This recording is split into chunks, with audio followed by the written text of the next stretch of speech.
மேச ராசி மேச லக்னம் கடந்த ஒரு வருஷமா, அதாவது எங்களுக்கு இன்னும் சனியே விரயத்துக்கு வரலையே, அதுக்குள்ள நாங்க விரய சனி மாதிரி ஃபீல் பண்ணிட்டு இருக்கோமே அப்படின்றவங்களுக்கு கடன், நோய், வம்பு, வழக்கு, எதிரி இந்த மாதிரி விஷயங்கள்ல இருந்து கொஞ்சம்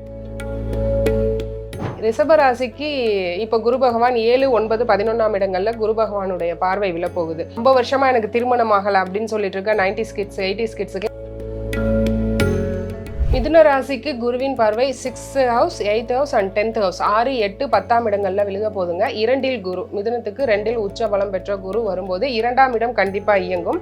வேலை இல்லாம இருந்த மிதுன ராசிக்காரங்களுக்கு கடகம் கடகத்துக்கு உச்ச குருவாய் வராரு, நமக்கு பெருசா பெனிஃபிஷரி இருக்கா அப்படின்னா அதை விட அவர் பார்க்குற இடத்துக்கு தான் அதிகம் ஜாக்பாட். அதை விட அடிக்க போறது விருச்சிகம், மகரம், மீனம் தான். இருந்தாலும்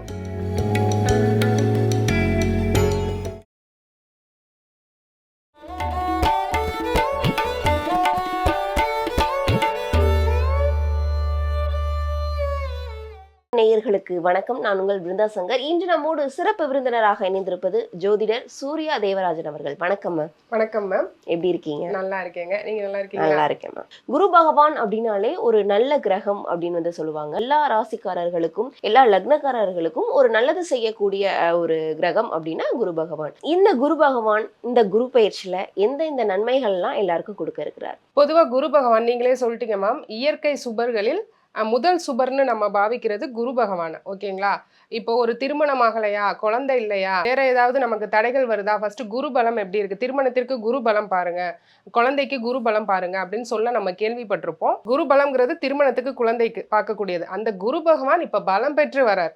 மேச ராசி மேச லக்னத்துல பிறந்தவங்களுக்கு எந்த மாதிரியான நன்மைகள் கொடுக்க போகிறார்? கண்டிப்பா மேச ராசி மேச லக்னம் கடந்த ஒரு வருஷமா, அதாவது எங்களுக்கு இன்னும் சனியே விரயத்துக்கு வரலையே, அதுக்குள்ள நாங்க இன்னும் விரய சனி மாதிரி ஃபீல் பண்ணிட்டு இருக்கோமே அப்படின்றவங்களுக்கு கடன், நோய், வம்பு, வழக்கு, எதிரி இந்த மாதிரி விஷயங்கள்ல இருந்து கொஞ்சம் ரிலாக்ஸேஷன். ஓகேங்களா? கேட்ட இடத்துல பணம் கிடைக்கல, இன்சூரன்ஸ் அமௌண்ட் வரல, இறந்தவங்க அமௌண்ட் வரல, டெபாசிட் வருமானம் வரல, ஒரு இடத்துல ஆல்ரெடி நான் ஃபிக்ஸடா வச்சிருந்தேன், அதோடைய பெனிஃபிட்ஸ் எக்ஸ்பெக்ட் பண்ணிட்டு இருந்தேன், குழந்தையோட படிப்புக்காக மேரேஜ்க்காக எக்ஸ்பெக்ட் பண்ணிட்டு இருந்தேன் அப்படின்னு இருக்க மேச ராசி மேச லக்னம்க்கு இந்த குரு பயிற்சி ரொம்பவே ஃபேவரா வரப்போகுது. விச் மீன்ஸ் என்னன்னா, உழைக்காத வருமானம்னு எதுவும் யாருக்கும் வராது. நம்ம ஆல்ரெடி டெபாசிட் பண்ணி வச்சிருந்தது இழுபறியில இருக்கு, என்னுடைய பிஎஃப் அமௌண்ட் இழுபறியில இருக்கு, என்னுடைய ரிட்டையர்மெண்ட் பெனிஃபிட்ஸ் இன்னும் கிடைக்கலன்னு சொல்லி புலம்பிட்டு இருக்க மேஷ ராசி நண்பர்களுக்கு இந்த குரு பயிற்சி ரொம்ப ஃபேவரா வருதுங்க.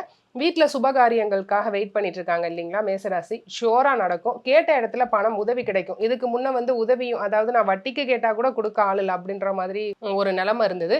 இனிமே அப்படி கிடையாது. நண்பர்கள்கிட்ட இருந்து தேடி உதவி, தொழில் முன்னேற்றம், அடிஷ்னல் பிஸ்னஸ் ஷோரா மேச ராசி மேச லக்னத்துக்கு உண்டு. ஒரு துறையில இருக்கேன், ஒரு பிஸ்னஸ் பண்ணிட்டு இருக்கேன் அப்படின்றவங்க, அடிஷ்னலா பிரான்ச் போறதுக்காக இவ்வளவு நாள் ட்ரை பண்ணிட்டு இருக்கேன் முடியலன்றவங்க இந்த சமயத்துல கடன் வாங்கி கூட அடிஷ்னல் பிசினஸ் ஓபன் பண்ணிடுவாங்க குரு பயிற்சியில. கண்டிப்பா. இவர்களுடைய வாழ்வியல் பரிகாரம் அப்படின்னா என்னன்னு சொல்லலாம்? வாழ்வியல் பரிகாரம் மேஷத்துக்கு என்னைக்குமே நமக்கு கீழே வேலை பார்க்குற தொழிலாளர்கள்லாம் நல்லா வச்சுக்கணும் மேம். மேஷத்துக்கு எப்பவும் வீட்டை பார்த்து பழக்கம் இருக்காது. பொது ஜனம், பொது வேலை, ஏன் வீட்டில் இருக்க எங்க அம்மாவுக்கு உடம்பு சரியில்லைன்னா பார்க்க மாட்டாங்க, ஃப்ரெண்டோட அம்மா பக்கத்து வீட்டுல எய்த்த வீட்டுல முடியலன்னா ஓடி போய் நிற்பாங்க. இனி வர இந்த குரு பயிற்சி கொஞ்சம் சாந்தம், உங்களுக்கு குரு சாந்தமா வராரு. அப்படி இருக்கும்போது என்னன்னா ஃபேமிலியை பார்க்கணும், நமக்கு கீழே இருக்க தொழிலாளர்களுக்கு கொஞ்சம் ஹெல்ப் பண்ணணுங்க. அது ரொம்ப நல்லா இருக்கும் மேஷத்துக்கு. இவர்கள் எந்த மாதிரியான வழித்தடங்களுக்கு போனால் சிறப்பா இருக்கும்? மேஷராசி அன்பர்கள் திட்டை குரு பகவான் தஞ்சாவூர் டிஸ்ட்ரிக்ட்ல இருக்கிற திட்டை அப்படிங்கிற ஸ்தலத்துல சிவலிங்கத்துல 24 மணி நேரமும் தண்ணி சொட்டிக்கிட்டே இருக்கும். அது ஒரு அதிசயம் அங்கே. ஓகேங்களா? ஒரு நாளிகைன்னு சொல்லுவாங்க. ஒரு நாளிகைக்கு ஒரு டைம் அந்த தண்ணி மேல இருந்து கீழே வந்துட்டே இருக்கும். அதுக்கு உள்ள ஒரு சயின்ஸ் இருக்கு. அந்த கோவில் அது நம்ம விரிவா பார்ப்போம் பின்னாடி. அந்த கோவிலை தரிசிச்சுட்டு வந்தா தடைகள் நீங்கி நல்ல ஒரு முன்னேற்றம் வாழ்க்கையில இருக்கும் மேம். கண்டிப்பா. அடுத்து ரிஷப ராசி ரிஷப லக்னத்துல பிறந்தவங்களுக்கு எந்த மாதிரியான நன்மைகள் காத்திருக்கிறார்? ரிஷப ராசிக்கு இப்ப குரு பகவான் 7, 9, 11ஆம் இடங்கள்ல குரு பகவானுடைய பார்வை விழப்போகுது. ரொம்ப வருஷமா எனக்கு திருமணம் ஆகல அப்படின்னு சொல்லிட்டு இருக்க 90s கிட்ஸ் 80s கிட்ஸுக்குலாம் ஷோரா திருமணம் உண்டுங்க. ரொம்ப இழுபறியா இழுத்து பண்ண வேண்டியதா இருக்கு, கிட்ட வர வருது, ஒரு என்கேஜ்மெண்ட் வர வருது, அதோட கட்டாயிருது அப்படின்னு சொல்றவங்களுக்கு ஷோரா திருமணம் உண்டு. அப்புறம் டிவோர்ஸ் இருப்பாங்களே, நிறைய டிவோர்ஸ் ஆன பீப்புள் இருக்காங்க, இப்போ செகண்ட் மேரேஜ்க்காக வெயிட் பண்ணிட்டு இருக்காங்க. நான் இல்லை இன்னொரு ரிலேஷன்ஷிப்ல இருக்கேன், லவ் பண்றேன், அவங்கள திருமணம் பண்ணிக்கலாமா அப்படின்னு இருக்கவங்களுக்கு ஷோரா காதல் திருமணம் உண்டு. சரிங்களா? மேட்ரிமோனியில ரெஜிஸ்டர் பண்ணியிருக்கோம், இன்னும் வரல, வெயிட் பண்ணிட்டு இருக்கோம், செகண்ட் மேரேஜ்க்கு வெயிட் பண்ணிட்டு இருக்கோம் அப்படின்னு. ஏன்னா 7, 9, 11 இன்னொன்னு அந்த திருமணம் திருப்தியாகவும் அமையும். ஏன்னா திருப்திங்கிற ஸ்தானத்தையும் குரு பார்க்க போறாரு. ஸோ 100% ரிஷபத்துக்கு குரு என்ன தருவார் அப்படின்னா திருமணம் நடக்காத ரிஷப ராசிக்கு திருமணம். தொழில் ரீதியா பார்த்தோம் அப்படின்னா லாபஸ்தானத்தில் குரு பார்வை விழுகுது. அப்படி இருக்கும்போது ஷுவரா லாபம் உண்டு. தொழில் ரீதியான ஆல்ரெடி நீங்க இன்வெஸ்ட் பண்ணி விதைச்சிருப்பீங்க, விதைச்சதுக்கு உண்டான அறுவடை இந்த குரு பயிற்சி காலகட்டத்துல எடுத்துக்கலாம். அதுக்கு 100% குரு பகவான் வழிவிட்டுட்டார். அவரால் நோ பார், நல்லா இருக்கும். கண்டிப்பா. இப்போ இவர்களுடைய வாழ்வியல் பரிகாரம்னா என்ன மேம்? ரிஷபராசி பொதுவா வாழ்வியல் பரிகாரம் அப்படின்னா சின்ன குழந்தைங்க இருக்காங்கல்ல, புதன் ஆதிக்கம் உள்ள பள்ளி குழந்தைகள்னா ஒரு 10th படிக்கிற குழந்தைங்களுக்கு நோட் புக்ஸ், பென்னு அது போல வாங்கி தரலாங்க. ஸ்வீட்ஸ் வாங்கி தரலாம், ஃபுட்டு வந்து டொனேட் பண்ணலாம். அந்த மாதிரி பண்ணாங்கன்னா பொருளாதார ரீதியான முன்னேற்றம் அவங்களுக்கு வந்துகிட்டே இருக்கும். ஏன்னா 2ஆம் அதிபதியா புதன் வராரு. புதன்கிறவர் 10th வரை உள்ள டீச்சர்ஸ் வந்து புதன் சொல்லுவோம். இல்லை அப்படின்னா டீச்சர் ட்ரைனிங் படிக்கிற பொண்ணுங்க, டீச்சிங் ரிலேட்டடாக யாருக்காவது படிச்சுட்டு இருக்கவங்களுக்கு எஜுகேஷனுக்கு ஹெல்ப் பண்ணலாம்.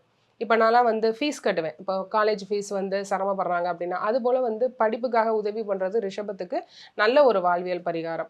உதவியே பொதுவாக நம்ம கர்மாவை கழிக்கும். அதில் அவங்க இந்த படிப்பை தொட்டாங்க அப்படின்னு சொன்னால் படிக்கிற பசங்களுக்கு செய்கிறது. இல்லை நான் என்னால் ரொம்ப ஃபீஸ் கட்ட முடியல அப்படின்னா ஒரு மெஸ் ஃபீஸ் கூட வந்து ஏற்றுக்கலாம். என்னுடைய கஸ்டமர்ஸுக்குலாம் நான் அதை சொல்லி அவங்க இப்போ ஒரு 3000ங்கிறது ஒரு பெரிய அமௌண்ட்டில் நிறையா ஏர்ன் பண்ணுறவங்க கிட்ட அவங்க அது போல் மெஸ் ஃபீஸ் ரொம்ப கஷ்டப்படுற பசங்களுக்கு செய்கிறாங்க. அதை செஞ்சு பார்த்தாங்கன்னா ஸ்பெண்ட் பண்ணுறது உங்களுக்கு 10 டைம்ஸாக திரும்ப கொடுப்பாரு கடவுள் கொடுத்தீங்கன்னா. ஏன்னா நம்ம கொடுக்கறதுக்கு உண்டான கெப்பாசிட்டியே கடவுள் நமக்கு கொடுத்துருவாராம். நம்ம கிட்டே வச்சுட்டு இருந்தாக்க அவர் கடவுள் நமக்கு ஒன்றும் செய்ய மாட்டாரு. யாரு கொடுக்குறாங்கன்னு பார்த்து அவங்க கிட்ட கொடுத்து இல்லாதவங்களுக்கு கொடுக்க சொல்லுவாருங்கிறது தான் பராசரம். ஸோ நீங்க இதை முயற்சி பண்ணீங்கன்னா உங்களுக்கு கண்டிப்பா தொழில் முன்னேற்றம் கிடைக்குங்க. இவர்கள் எந்த வழித்தடங்களுக்கு போயிட்டு வந்தால் இன்னும் சிறப்பா இருக்கும்? ரிஷபராசிக்காரவங்க திருச்செந்தூர் முருகப்பெருமான் வழிபாடு பண்ணலாம். திருச்செந்தூர்ல முருகர் குரு பிளஸ் செவ்வாயா இருக்காரு. குரு மற்றும் செவ்வாயின் ஆதிக்கம். ஓகேங்களா? அப்படி இருக்கும்போது தாராளமா இப்ப 7ல குருவின் பார்வை விழுக போகுது. தாராளமா திருச்செந்தூர் முருகன் கோவிலுக்கு போயிட்டு வந்தா தடைகள் நீங்கி ஒரு நல்ல பிராப்தம் ரிஷபராசிக்கு கிடைக்கும். திருமணம் சீக்கிரம் கைகூடி வரும். மிதுன ராசிக்காரர்களுக்கும் மிதுன லக்னத்துல பிறந்தவர்களுக்கும் எந்த மாதிரியான நன்மைகள் இந்த குரு காலத்துல கிடைக்க போகுது? மிதுன ராசிக்கு குருவின் பார்வை 6th house, 8th house and 10th house 6, 8, 10ஆம் இடங்கள்ல விழுக போதுங்க. 2ல் குரு, மிதுனத்துக்கு 2ல் உச்ச பலம் பெற்ற குரு வரும்போது 2ஆம் இடம் கண்டிப்பா இயங்கும். வேலை இல்லாம இருந்த மிதுன ராசிக்காரங்களுக்கு இந்த ஜூனுக்கு அப்புறம் வேலை கண்டிப்பா கிடைக்கும். அந்த வேலையில கொஞ்சம் நீங்க ஓடுற மாதிரி இருக்கும். ரன்னு காலைல எந்திரிச்சு ஈவினிங் வர 8 ஹவர்ஸ் ஒர்க்குன்றது ஒரு 10, 12 அது போல இருக்கும். ஆனா இப்ப வந்து ரொம்ப விரும்பி வேலைக்கு போவாங்க மிதுனம். ஓகேங்களா? கர்மஸ்தானத்தில் சனி இருக்காரு இல்லைங்களா? அதனால ரொம்ப விரும்பி வேலைக்கு போவாரு. இதுக்கு முன்ன கடந்த 1 வருட 1.5 வருட காலங்களா திருமண வாழ்க்கையில பிரச்சனையை சந்திச்ச மிதுன ராசிக்காரங்க ரொம்ப கூட. இனிமே அது கொஞ்சம் அந்த வாய் சண்டை வலுக்கிறது, கணவன் மனைவிக்கு இடையே ஒரு அந்யூன்யம் இல்லாம இருக்குது, சமாதானம் இல்லாம இருக்குது, விட்டு கொடுத்தல் இல்லாம இருக்குது, எல்லாத்தையும் குருவின் பார்வை 6, 8, 10ல் விழுகக்கூடிய குருவின் பார்வை சுபமாக்கி தரும். ஏன்னா 6, 8, 10 வந்து அவர் சுபப்படுத்த போறாரு. பொருளாதாரம் கண்டிப்பா இன்க்ரீஸ் ஆகும். 2ல உட்கார போறாரு, பொருளாதாரம் இன்க்ரீஸ் ஆகும். ஃபினான்ஸ் சிச்சுவேஷனால எனக்கும் என் மனைவிக்கும் பிரச்சனை, அதனால பிரிஞ்சுட்டோன்றவங்க ஷுவரா ஒன்னா சேர்ந்துருவாங்க. நல்லா இருக்குங்க. இவர்களுடைய வாழ்வியல் பரிகாரங்கள்னா என்ன மேம்? மிதுன ராசி வந்து வாழ்வியல் பரிகாரம் அப்படிங்கிறது உணவு தாங்க. ஏன்னா 2ஆம் அதிபதி சந்திரன் பலம். சமைக்காத உணவு கொடுக்கறது இன்னும் நல்லது. அது என்ன சமைக்காத உணவு அப்படின்னா ஆர்ஃபன்ஸ் ஹோம் இருக்கு, சின்ன குழந்தைங்க ஹோம் இருக்கு, உடல் ஊனமுற்றவர்கள் ஹோமுக்கெல்லாம் அரிசி, பருப்பு, காய்கறி, தயிர், வெண்ணெய், நெய் எதுனா உங்களால முடியுதோ இதெல்லாம் சந்திரனுடைய காரகங்களை இழுக்கும். கோவில்களில் திருப்பணிகள் நடந்ததுன்னா நீங்க நீர்தானம், பானக்கம் நீர்தானம் கொடுக்குறாங்க இல்லையா, நீர்மோர் பந்தல் வைக்கிறாங்களா, இதெல்லாம் பண்ணலாம். இதெல்லாம் ரிப்பீட்டா பண்ணிட்டே வந்தீங்கன்னா ஒரு நாள் பண்ணிட்டு நான் பண்ணிட்டேன் எனக்கு ஒன்றும் கிடைக்கல அப்படின்னீங்கன்னா அது ஒன்றும் தெரியாது. நான் அனுபவத்துல சொல்றேன், பல கஸ்டமர்ஸுக்கு சொல்லி மாறினால சொல்றேன். ஸோ இந்த வாழ்வியல் பரிகாரங்கள் தான் உண்மையிலே மனுஷனை வந்து முன்னேற்றம், நம்ம கர்மாவை கழிக்கும். நம்ம ஏன்னா மேடு கட்டி வச்சுட்டு தான் பிறவி எடுத்திருக்கோம். அது வந்து கலியணும். சனி பகவான் கணக்கு எழுதிட்டே வருவார். இவ்வளவு கொடுத்துருக்கான், இவ்வளவு எடுத்திருக்கான், இவ்வளவு சேர்த்திருக்கான் அப்படின்னு. ஸோ எவ்வளவு நம்ம இங்கே கொடுத்து வைக்கிறோமோ அதுக்கு பேர் தான் கொடுத்து வச்சவங்கன்னு பேர். எவ்வளவு கொடுத்து வைக்கிறோமோ அதோடைய credits we will get back. இவர்கள் எந்த வழிபாட்டு ஸ்தலங்களுக்கு போனால் இன்னும் சிறப்பா இருக்கும்? மிதுன ராசி திருவான்மையூர் மருந்தீஸ்வரர் டெம்பிளுக்கு போறது ரொம்ப நல்லதுங்க. இங்க குரு பகவான் வந்து ஒரு விசேஷ சக்தியோட இருக்காரு. என்னன்னா நோய் நீக்கம். இதுக்கு முன்னே அதாவது இந்த 1.5 வருஷ காலத்துல ஆப்ரேஷன் பண்ண மிதுன ராசிக்காரவங்க நிறையா. இல்லை அப்படின்னா நான் ஒரு பைக்ல போயிட்டு இருக்கும்போது எனக்கு ஃப்ராக்சர் ஆயிடுச்சு, கீழே விழுந்துட்டேன், அன்எக்ஸ்பெக்டட் ஆக்சிடென்ட், நான் நல்லா தான் போனேன், பின்னாடி வந்தவன் வந்து இடிச்சிட்டான்றதெல்லாம் மிதுனத்துக்கு அதிகமா இருந்தது. திருவான்மியூர் மருந்தீஸ்வரர் உடம்ப ஹீல் பண்ணி நல்ல அறிவையும் கொடுப்பாரு. ஸோ ஒன் டைம் அங்கே விசிட் பண்ணிட்டு வர்றது பெட்டர். வாழ்வியல் பரிகாரம் கோவில்களே நீங்க தான தர்மம் பண்ணலாம். இப்போ கோவிலுக்கு போறதுன்றது இறைபலத்தை நம்ம பெறுறது. இறைபலத்தை வாங்குறதுக்கு முன்னையே உள்ள போறதுக்கு முன்னையே தான தர்மம் பண்ணிட்டு உள்ள போனோம்னா அது மல்டிபிள் ஆகும்னு சொல்லப்பட்டிருக்கு பராசரத்துல.